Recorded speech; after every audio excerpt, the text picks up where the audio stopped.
ಚಂದ್ರಶೇಖರ್ ಹೇಳ್ತಿದ್ರು ಮಹಿಳಾ ಪ್ರಾತಿನಿಧ್ಯ ಅದು ರಾಜ್ಯಸಭಾ ಇರಲಿ ಲೋಕಸಭಾ ಇರಲಿ ಅಸೆಂಬ್ಲಿಯಲ್ಲಿ ಇರಬಹುದು ಟಿಎಂಸಿ ಹೆಚ್ಚಿಗೆ ಮಹಿಳೆಯರಿಗೆ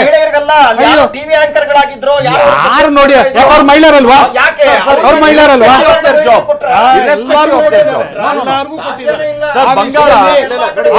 ಎಲ್ಲರಿಗೂ ಒಪ್ಪಬೇಕು ಆ ವಿಷಯದಲ್ಲಿ ಎಲ್ಲಾ ಪಕ್ಷದವರು ಅಂದ್ರೆ ಬಂಗಾಳದ ಮಹಿಳೆಯರು ಬಹಳ ಅನಾದಿ ಕಾಲದಿಂದಲೂ ನಾವು ನೋಡೋದಾದ್ರೆ ಒಂದು ಫ್ಯಾಮಿಲಿ ಆಗಿರ್ಬೋದು ಆ ಸಮಾಜದಲ್ಲಿ ಆಗಿರ್ಬೋದು ಅಥವಾ ಅವ್ರು ಬಹಳ ಡಾಮಿನೇಟಿಂಗ್ ಬಂಗಾಳದ ಲೇಡೀಸ್ ಯಾವಾಗ್ಲೂ ಮತದಾನ ಟಿಎಂಸಿ ಮಹಿಳೆಯರೇ ಅಲ್ಲಿ ಮುಖ್ಯ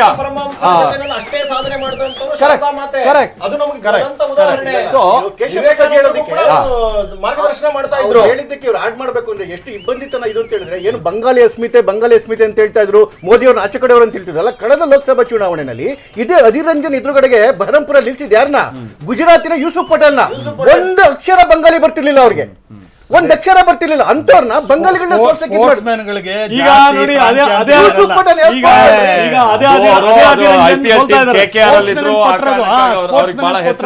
ವೆಂಕಟೇಶ್ ಆಯ್ತು ಅದೇ ಅಧೀರ್ ರಂಜನ್ ಸೋಲ್ತಾ ಇದಾರೆ ಅಂತ.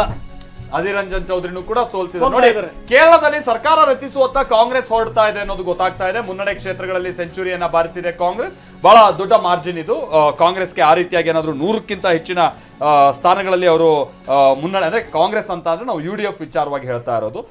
ಹಾಗೇನಾದ್ರೂ ಆದ್ರೆ ಅದು ಬಹಳ ದೊಡ್ಡ ಸಾಧನೆ. ಆಮೇಲೆ ಬಹುಶಃ ಈ ಸಲ ಕಾಂಗ್ರೆಸ್ 95 ಕ್ಷೇತ್ರಗಳಲ್ಲಿ ಅವರು ಕಂಟೆಸ್ಟ್ ಮಾಡಿದ್ದಾರೆ. 140 ಪೈಕಿ ಕಾಂಗ್ರೆಸ್ 95. ಆಮೇಲೆ IUML ಏನಿದೆ, ಇಂಡಿಯನ್ ಯೂನಿಯನ್ ಮುಸ್ಲಿಂ ಲೀಗ್, ಅವರಿಗೆ 27 ಕ್ಷೇತ್ರವನ್ನ ಬಿಟ್ಕೊಟ್ಟಿದ್ದಾರೆ. ಸೊ ಕಾಂಗ್ರೆಸ್ ಅಲ್ಲಿ ಒಂದು ಮೇಜರ್ ಸ್ಟೇಕ್ ಅನ್ನ ಹೊಂದಿದೆ. ಅದರಲ್ಲಿ ನೋ ಡೌಟ್. ನಾವು ಎಲ್ಲೋ ತಮಿಳುನಾಡಲ್ಲಿ DMK ಬಂದ್ಬಿಟ್ರೆ ಕಾಂಗ್ರೆಸ್ ಬಂತು ಅನ್ನೋದಕ್ಕಿಂತ ಕೇರಳದಲ್ಲಿ UDF ಬಂದ್ರೆ ಹೌದು ಕಾಂಗ್ರೆಸ್ಗೆ ಒಂದು ದೊಡ್ಡ ಮೇಲುಗೈ ಅಂತ ನಾವಿಲ್ಲಿ ಭಾವಿಸ್ಬೋದು. ಮತ್ತೊಂದ್ ಕಡೆ ಕೇರಳದಲ್ಲಿ ಬಹಳ ಸೆಲೆಬ್ರೇಷನ್ ನಡೀತಾ.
ಪಂಚರಾಜ್ಯಗಳ ಪೈಕಿ 3 ಕಡೆ ಬಿಜೆಪಿ ಇಲ್ಲಿ ಕಮಾಲ್ ಮಾಡ್ತಾ ಇದೆ. ಪಶ್ಚಿಮ ಬಂಗಾಳದಲ್ಲಿ 169 ಕ್ಷೇತ್ರಗಳಲ್ಲಿ ಮುನ್ನಡೆಯನ್ನ ಸಾಧಿಸ್ತಾ ಇದೆ. ನಾವು ನೋಡ್ಬೇಕು ಅಂತಂದ್ರೆ ಬಹುತೇಕ ಇದು ಸಿಂಗಲ್ ಹ್ಯಾಂಡ್ ಗೆಲ್ಲುವಂತ ರೀತಿಯಾಗಿ ಬಿಜೆಪಿ ಹೋಗ್ತಾ ಇರುವಂತದ್ದು.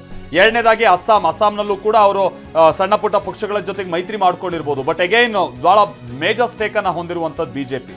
ಆಮೇಲೆ ಪುದುಚೇರಿಗೆ ಸಂಬಂಧಪಟ್ಟ ಹಾಗೇನೂ ಕೂಡ ಅವರ ಮೈತ್ರಿ ಇಲ್ಲಿ ಬಹುಮತದ ಕಡೆಗೆ ಸಾಗ್ತಾ ಇದೆ. ಹಾಗಾಗಿ 5 ರಾಜ್ಯಗಳ ಪೈಕಿ ಇಲ್ಲಿ 3-2 ಅಂತರದಲ್ಲಿ ಬಿಜೆಪಿ ಗೆಲ್ತು ಅಂತ ನಾವು ಏನಾದ್ರೂ ಈ ರಿಸಲ್ಟ್ ಮುಂದೆ ಹೋದ್ರೆ ನಾವು ಅಂತಿಮವಾಗಿ ಹೇಳ್ಬೋದು ಅಂತ ಕಾಣಿಸುತ್ತೆ. ಸೊ ಆ ರೀತಿಯಾದಂಥ ಕ್ಲಿಯರ್ ಮ್ಯಾಂಡೇಟ್ ಅನ್ನ ಇಲ್ಲಿ ಬಿಜೆಪಿ ಹೊಂದುವ ಕಡೆಗೆ ಸಾಗ್ತಾ ಇದೆ.